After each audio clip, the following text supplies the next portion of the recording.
Hey everyone, it's Ben Hardy here, and today we're going to be going over the 2020 Chevy 1500 with the 3-liter Duramax. Now this truck's super special because there's really not a whole lot out there with the Duramaxes. A lot of dealers aren't ordering that many, but Chevy here in Provo, Utah, who is providing us with this truck, actually has 2 of them in their inventory.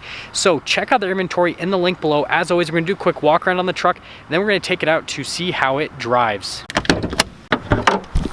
Under the hood here, we have a 3-liter turbocharged diesel engine that goes through a 10-speed automatic transmission. It is a V6. In terms of power outputs, it's good for 277 horsepower and 460 pound-feet of torque. It can tow up to 9,300 pounds with an 1,800-pound payload. And then in terms of fuel economy, it's 23 around town with 29 on the highway with 4-wheel drive. Now let's go over things on the front end of the LTZ Duramax. So you've got the little Duramax badging. That is one of the only exterior badges that it has for that, so you can tell that this has the diesel in it. Z71 badging on the side, since this is a Z71 package. I like the little kind of bodyline thing they do here on the hood. And then overall on the rest of the front end, you can see that we've got the upgraded LED lights that come with all of the LTZ's, blacked out Chevy bow tie logo, and then massive chrome grille. You can see you've got parking sensors all along the front of it, tow hooks just down below, fog lights right there in that area. But now let's head to the side. Now around the side here, we've got 275mm tires on 20-inch rims, fully chrome, pretty standard setup on trucks nowadays. You can see the brake calipers are kind of painted in silver, but other than that, everything's pretty simple on the side of the truck. So as you can see, like I said, there's Z71 badging there. Other than that, they don't really have anything else going on, at least on this side of the truck. Here's our key fob for the 1500 LTZ. You can see you got a couple functions: your lock and unlock, remote start, and then your tailgate drop down. So if we lock the truck and then hold down the remote start function, it'll take a second, but you can hear that diesel come to life. It's actually really quiet.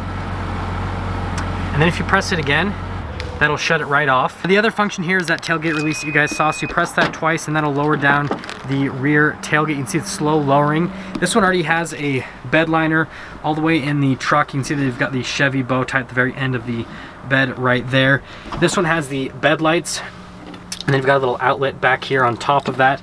And then if we actually go to lift up the bed, it's actually really light and easy to put into place. You can see you've got Chevrolet on the back there, Silverado, LTZ, parking sensors all along the rear of the bumper here, receiver hitch down below, and its dual outlet exhaust. And then you still have these little bumper pads on the back of it, so it makes it easy to get up into the bed area. You see full LED lights back here as well. It's kind of like my favorite angle. I'll give you guys kind of one more look at the rear before we head to the side. Now, this is where you fill in the DEF and then the diesel. It is green, obviously, so that you know that you're supposed to put diesel in it.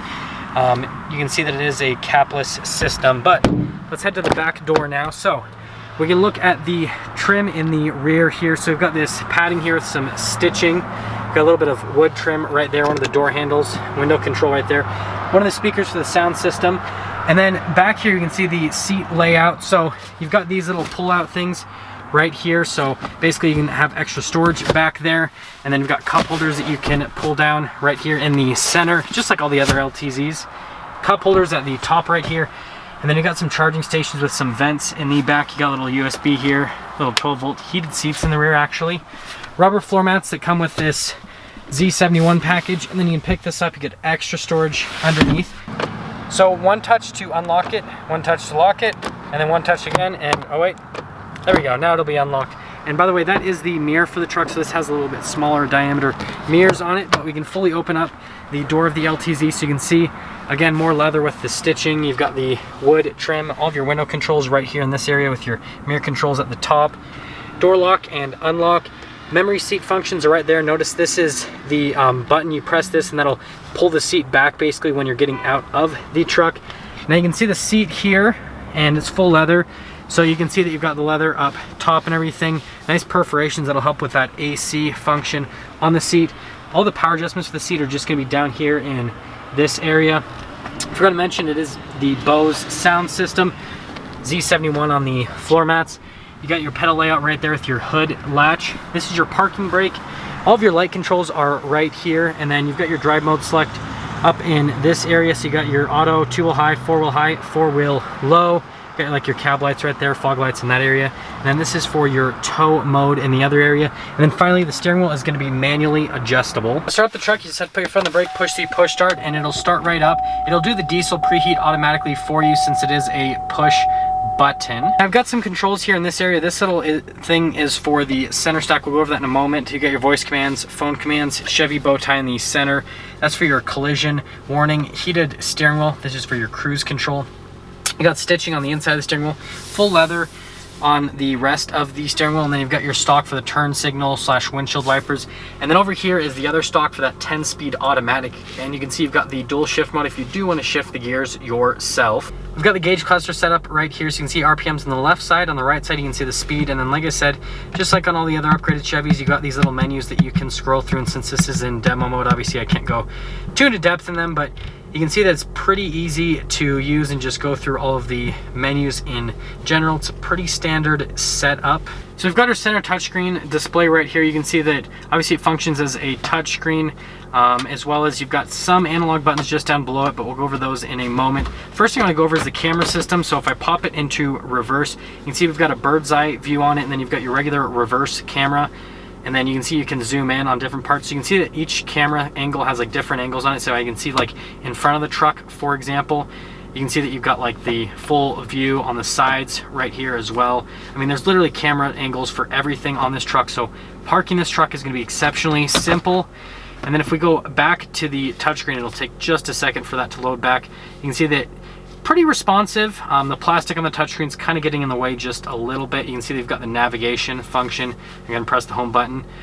Just like all the other upgraded Chevys, I think it's pretty easy to use, and I think it's pretty intuitive in general. Like I said, analog controls for like the radio and the touchscreen. Then we've got our analog climate controls down below. So it is a dual zone climate, which I'm going to turn it on because now it's kind of getting hot in here.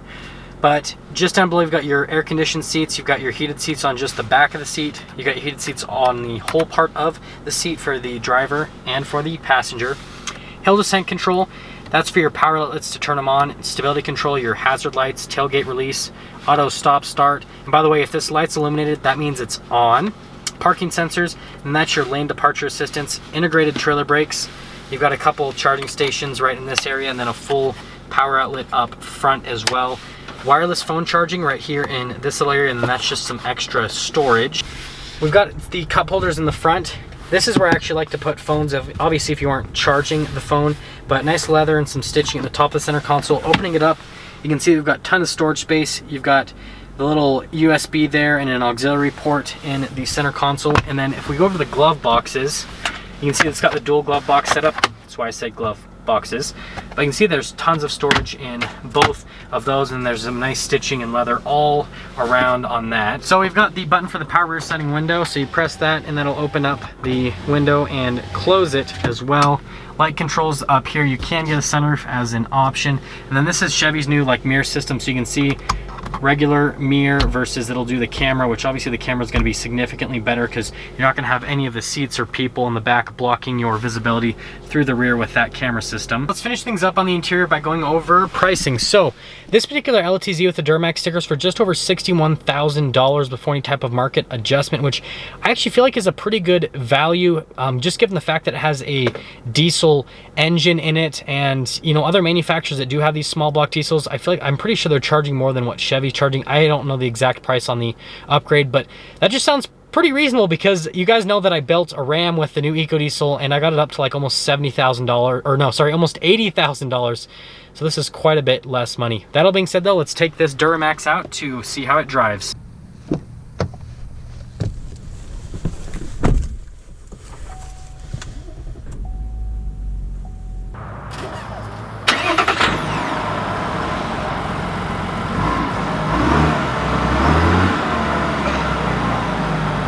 So before we fully set off, let's talk about visibility. So you can see visibility over the hood, just like all the other Chevy 1500. Just because this has a diesel doesn't mean the hood raised or anything like that. It's all the same. And then you can see visibility throughout both of the mirrors. It's actually really good as well. Visibility throughout the rear. Everything is all solid except for my ability to speak right now. Now we are initially setting off here in the 1500 Duramax. Let's talk about road noise and ride quality. So in terms of road noise, it actually does pretty well. It's a really good insulated cabin. I would say it's on the upper side for trucks. And then the only thing you're really hearing is that diesel. You do hear a fair amount of sound from it. And I'm gonna kind of leave that up to you guys on whether or not you like the sounds of this engine. In terms of ride quality, super smooth. I mean, this truck's just a very comfortable truck to drive. Not a whole lot of sound comes in the cabin, so I would say again on the ride quality, it's definitely smooth for the 1500 series truck segment. Now as I'm going through this roundabout, steering on it's really light, really light actually. Like, it is exceptionally light. In terms of how direct it is, it's on par with all the other trucks. I would say that it's just right in the middle with the directness of the steering rack, but then on the feel wise, it definitely feels lighter than most other truck racks. And I feel like the steering wheel actually kind of feels a little bit smaller as well, which I personally like. Now we're gonna get a little acceleration with the 3-liter Duramax. It's actually pretty quick. I mean, this has a decent amount of torque, obviously judging by the torque figure, but this definitely feels pretty quick. I don't feel all that much lag. So compared to, obviously Ram's new EcoDiesel hasn't fully come out, even though you can order it. I haven't driven the new EcoDiesel, but the last generation EcoDiesel, this definitely feels quicker and stronger. Like, overall, less lag, more power, more torque. It definitely feels significantly stronger than Ram's last generation EcoDiesel. Now, to sum things up with this, you know, Chevy 1500 with the 3-liter diesel, I feel like it's a really solid offering. And so, you know, obviously if you want a little bit better fuel economy compared to what most trucks are going to get, you know, this being able to get 29 miles per gallon on the highway with 4-wheel drive, crew cab, all that kind of stuff, I feel like is really exceptional. And, you know, obviously diesels are generally more reliable than gas motors long term, so if that's what you're looking for and you don't want a heavy duty truck, definitely check out this Chevy 1500 LTZ with the Duramax. And there we have it, everyone, the 2020 Chevy 1500 LTZ with the Duramax engine. I think this truck is absolutely awesome. I love these little small block diesels. But anyways, if you are stopping for the first time, please subscribe, comment down below what you think, and then again, check out Larry H. Miller Chevy here in Provo's inventory in the link below. They've got 2 of these in inventory right now and a bunch of other Chevys as well. I'll see all of you in that next video.